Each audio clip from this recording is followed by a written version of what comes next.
Well, good afternoon, everyone, and thank you for being here.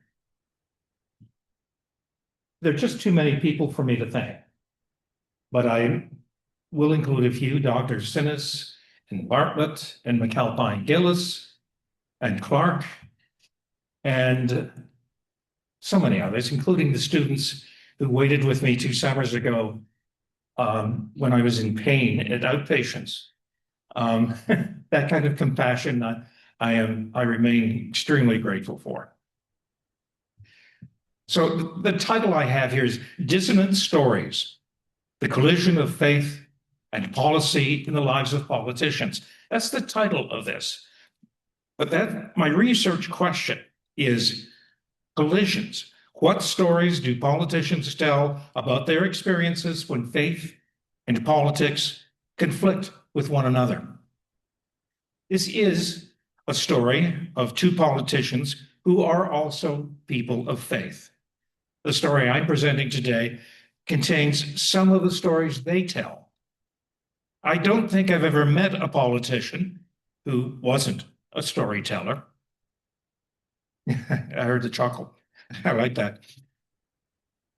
I was still a little surprised when they chose not to be anonymous. On the other hand, they both consider their political careers to be at an end and seem to feel somewhat relieved that they could now tell their stories without any self-censoring. I expected more drama in these stories. I really did. In particular, I wondered if they had any stories about moral injury.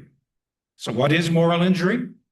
It's usually linked with post-traumatic stress disorder, but it does not always have to manifest as full-blown PTSD. You can find a lot of definitions online. This one from Wikipedia, it's a combination of them, seems to sum it up for me. A moral injury is an injury to one's individual morals and personality, maybe holistic conscience and values resulting from an act of perceived moral transgression on the part of themselves or on the part of others. It produces profound feelings of guilt or shame, moral disorientation, and societal alienation. Moral injury changes your view of the world. I have some personal experience with this. Going into this project, I wondered if my participants had experienced any moral injuries. I can't say they did or didn't, but they did make decisions and they had conversations that still haunt them many years later. A narrative method was suggested to me as the best way to approach research on my topic. Now, I may be influenced by my journalism work, but a narrative approach, for me, seems to be the best way to do research of this kind. I firmly believe humans are hardwired to learn and remember information and understand ideas through story. Another important note, Burrell and Bain were both MLAs. Now, for those of us who are watching from afar, or those of us here who aren't from this part of the world, that means member of the Legislative Assembly. In Ontario, they would be called MPPs, or members of the provincial parliament.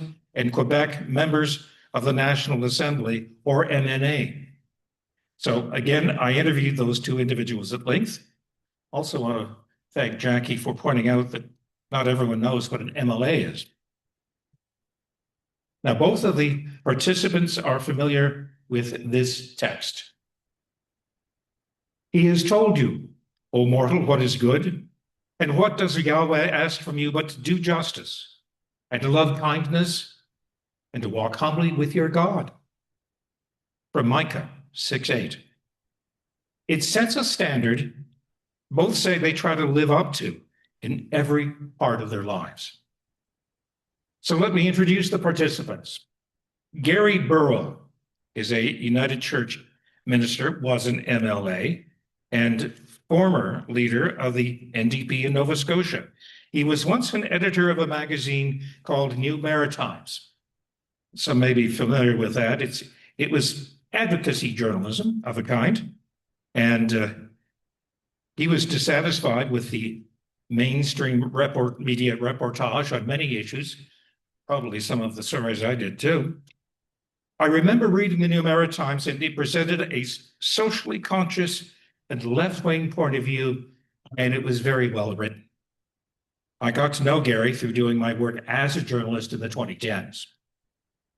So that's Gary. Now, Keith Bain. He was a business operator before becoming a politician. He has deep roots in Cape Breton, where he still lives today. He comes from a progressive conservative family, and he has maintained those connections. He was an MLA and spent much of his time in various government positions before becoming Speaker of the House a few years ago. More on that later. He's a pillar in the congregation at St. John's United Church in Big Brador. Now, I also feel the need to point out that I was a student minister in that same church and got to know Keith very well. In doing this research, I felt it was important, for reasons of pastoral care, privacy, to rely on my interviews for data, and not on my memories of that time that I was a student minister. That said, I may be influenced by my experiences in that time. In all of this, I am also influenced in my thinking from my years in journalism, a broadcast journalist, radio and TV. I have always maintained an internal and, well, external policy of strictly being nonpartisan all my working life. I felt I had a responsibility to think this way. This is part of basic journalism ethics that we were taught in journalism school. Objectivity in journalism is it's a popular myth, and only that. Being fair, however, is vital. And in my research, I did my best to maintain an arm's length relationship with the participants. Now, my interviews with Gary Burrell and Keith Bain held surprises for me. My working background over time, led me from healthy skepticism to not always healthy cynicism.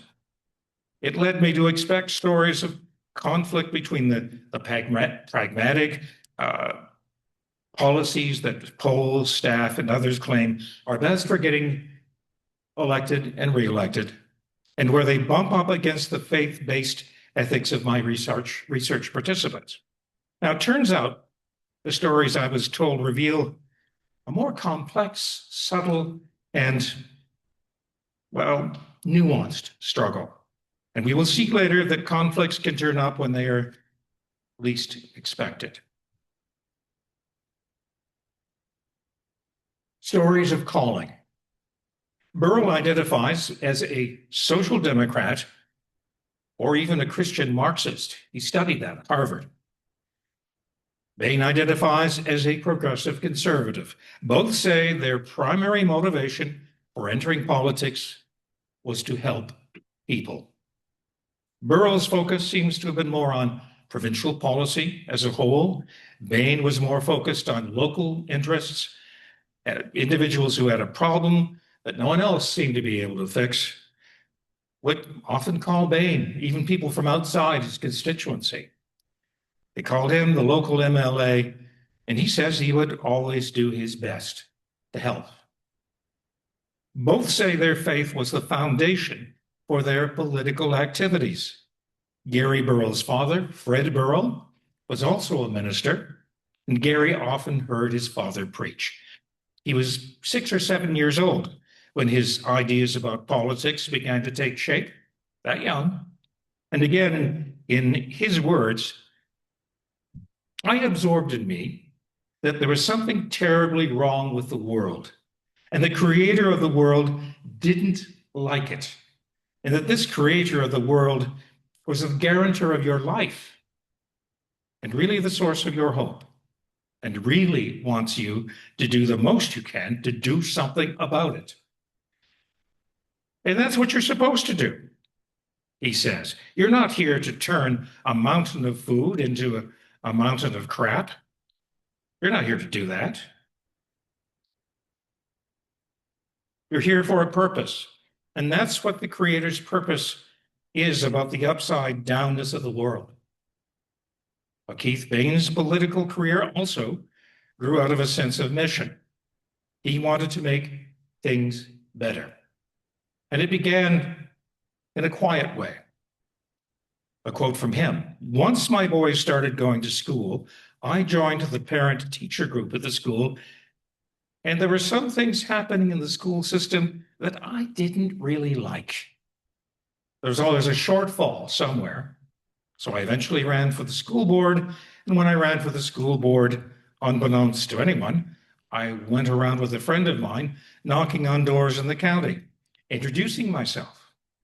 Nobody that ever ran for school board that I know of ever knocked on doors canvassing. Anyway, I did. I got back and I was successful. 15 years on the school board. So I figured that after that, okay, this is enough time. This is enough time. I'd been approached numerous times to run provincially, the party, and everything. My first attempt was in 2003, and I ran and lost that election. I guess the thing is, I never gave up.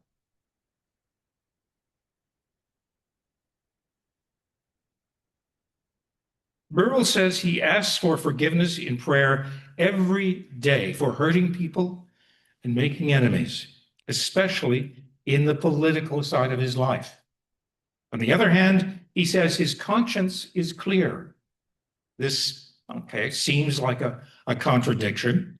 However, Burrell says it was necessary to disappoint people to fulfill policy goals and serve the greater good. Bain, for his part, is still involved in many community activities.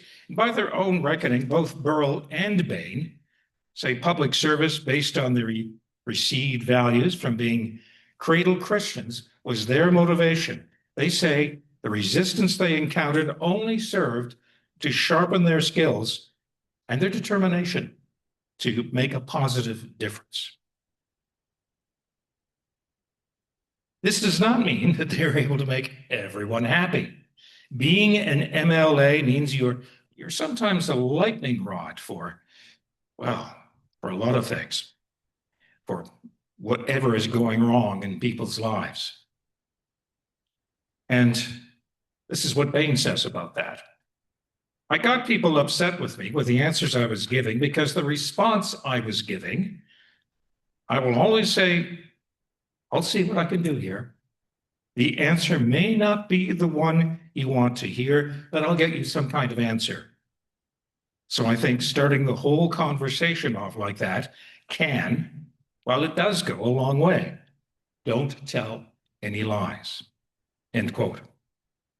It's also a matter of consistently operating with your original goals and motivation in mind. It seems that political life has the potential to frankly swallow you up.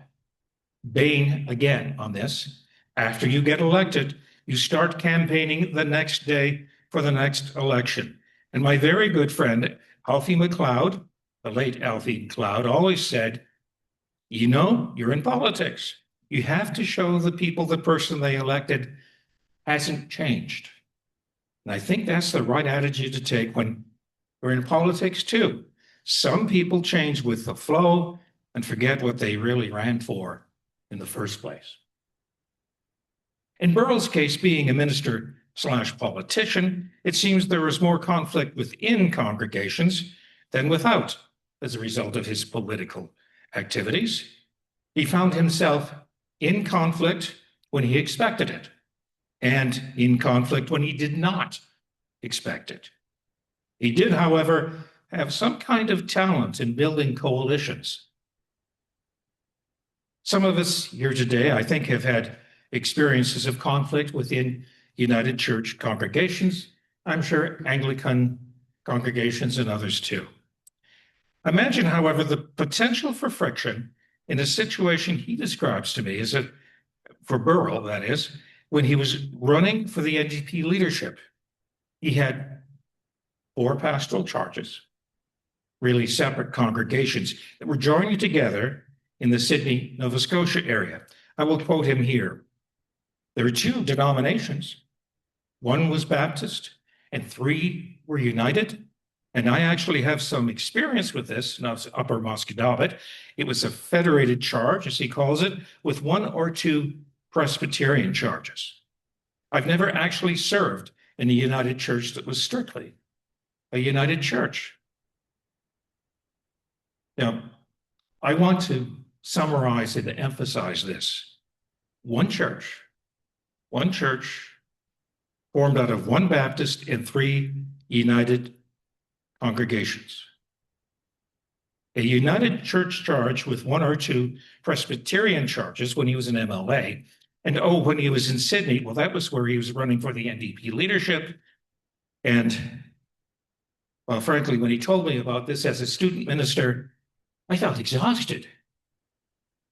Baptists, Presbyterians, and United Church folks, same worship space, same services. I mean, what could possibly go wrong? And those of us who happen to be United Church especially will appreciate this next quote from Burrell. So this requires, as you can imagine, like a lot of dipsy doodling around the manual as far as who is who, since you have members of a United Church, which are not designated members of the United Church, which in the governance of the old United Church was in the authority of presbytery to grant. And I knew exactly what the exceptions were. They needed to get on the footing they wanted to get on as a United Church with Baptist members, which they are, by the way, and now are the only United Church in the Maritimes where they're on that kind of footing. He expected opposition when he proposed putting a big NDP election sign, a campaign sign, in front of the manse in a deeply blue conservative area. And when he asked a leading member of the church about whether it would cause trouble, he was told that the CCF, which is a forerunner to the NDP, only gets 2 votes in elections in that area: the minister and his wife. Nothing else was said to him on that issue at the time. And Burrell says he found himself jumping through hoops with the personnel office of the United Church in Toronto after winning a provincial seat in 2009.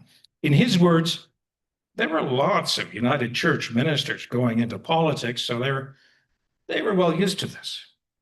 However, he was also told, well, I'm sure you're aware, every minister who has made this decision has had to endure a certain amount of pain. He also says this after pausing to reflect, I'd certainly seen a lot of pain. I had known ministers who were great candidates for us in the NDP who really found their pastoral relationships affected by their experience of being a candidate. I was very much aware of this. Burrell got what he called very important advice from the late Reverend Roy DeMarsh. I don't know if that name is familiar to anyone who's here. Oh, I see one nod.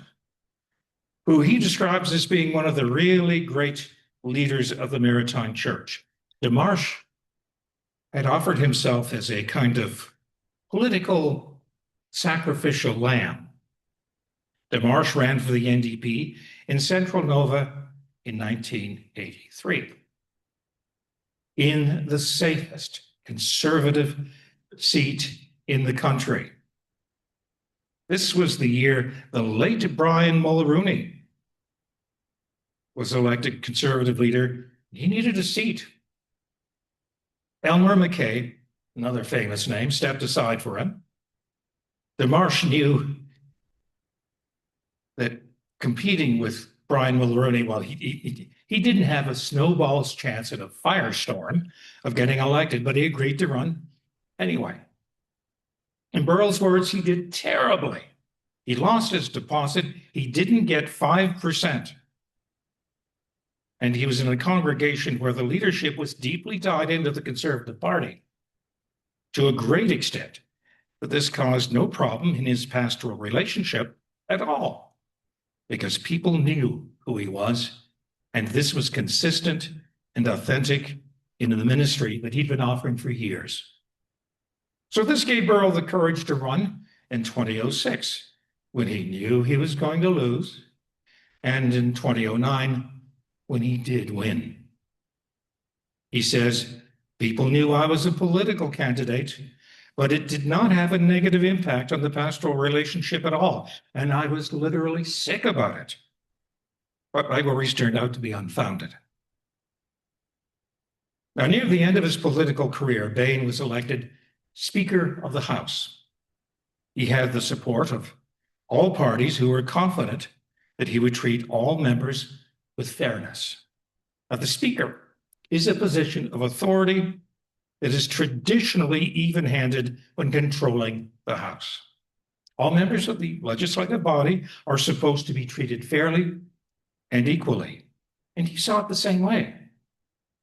And that's what got him into trouble with some elements in his own caucus who believed that conservative members in the House should be allowed more time to speak than opposition members.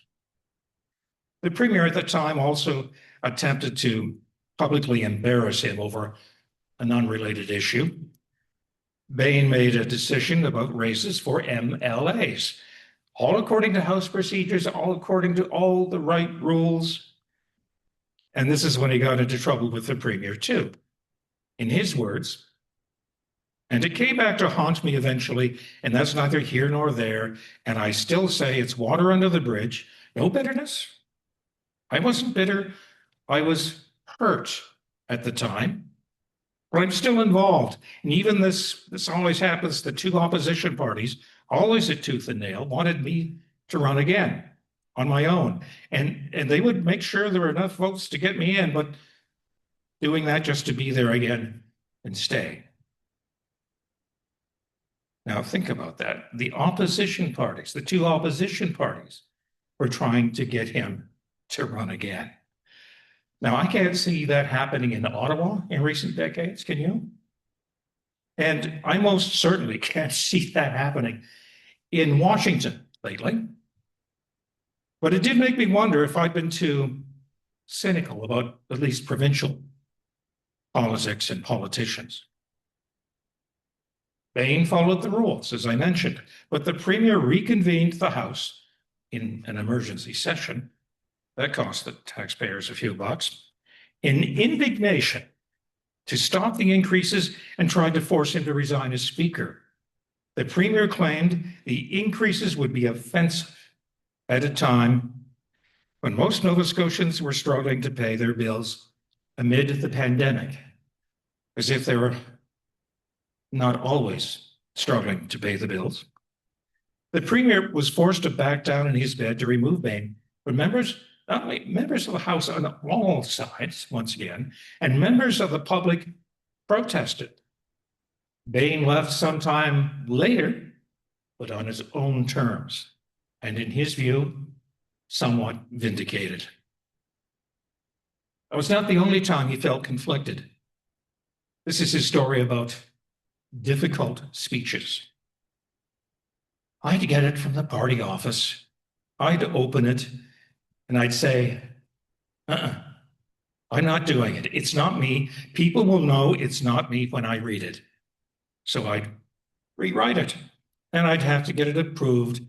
And that's the way I looked at it. Probably some of the wording you didn't actually agree with, and some of the criticizing and stuff like that. It's just not me.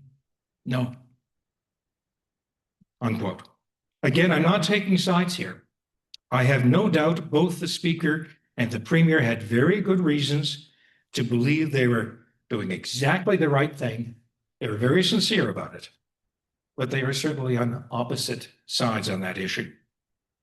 Another key element in maintaining pastoral relationships was transparency. No one in the congregation was shocked by the time Earl decided to run in 2006. That was, well, the decision was still not easy. And he put it this way. This is an interesting quote.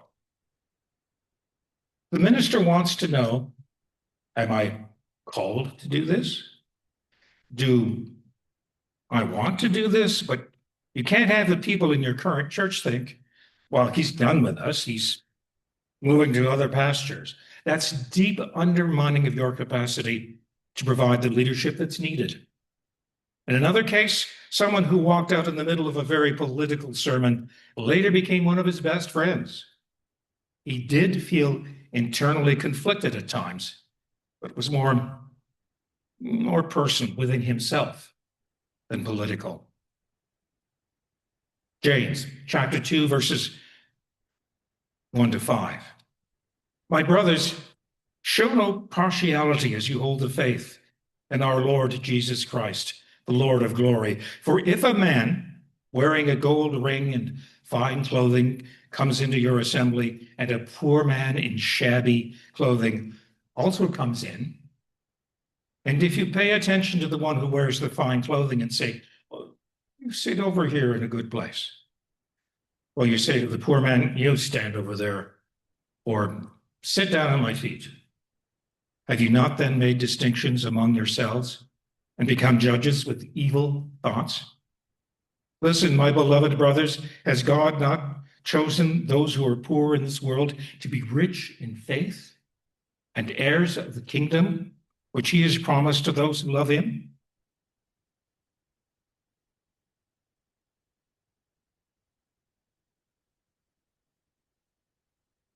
Burrow identifies as a social democrat and or Christian Marxist. Bain identifies, as I mentioned before, as a progressive conservative. Both say their primary motivation for entering politics was to help people. Burrow's focus seems to have been more on provincial policy. Bain was more focused on local interests, as I mentioned before. Individuals got a problem, well, they called Bain. So for both Bain and Burrow, faith is a verb, something you do. From James chapter 2, verses 14 to 17. What good is it, my brothers, if someone says he has faith but does not have works? Can that faith save him? If a brother or sister is poorly clothed and lacking in daily food, and one of you says to them, go in peace, be warmed and filled, without giving them the things that needed for the body, what good is that? So also faith by itself, if it does not have works, is dead. Stories of collaboration and compromise. Bain seems to have a remarkable talent for effective compromise, as I alluded to earlier. An old joke says a Canadian compromise is an agreement reached, a settlement reached that makes all sides equally unhappy. I think there's some truth in that. But Bain, outside of the exceptions that I've already mentioned, seems to have a talent for creating compromises that usually make everyone happy, equally happy, both in church politics and provincial politics. It seems to be quite instinctive for him. It's also a marvelous achievement. And Bain says partisanship should not get in the way of serving the people. He says on this, I get along with people, and the NDP MLAs that have been around since, well, we've gotten along well, worked together again on certain things, and then we move on. And in his local congregation, Bain will ask people to vote whenever there are different opinions. Religion also mixed with politics in the provincial legislature during Bain's tenure as Speaker. The Lord's Prayer was said at the beginning of each day, and time was set aside for worship when the House was sitting. Now, a Muslim member of the House, understandably, was very uncomfortable with the recitation of the Lord's Prayer, and Bain came up with a solution. Well, we talked to the clerk. We had the prayer. We still had the prayer, but we held a moment of silent prayer, and everyone just pray however they want. And there's an election coming, and I didn't look at it that way, but I suppose others did.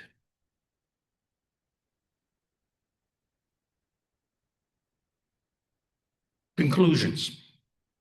Stories of conviction. In the beginning of this talk, I said that I expected more drama, even stories of moral injury. And there were stories about difficult moments that stayed with them. Even as a much younger man, I would not have had the strength, the energy, or the patience for a political career. You have to maintain a strong sense of mission. It has to be your calling. You can get away with being cynical and inauthentic in the business of journalism. Some people have built whole careers on that.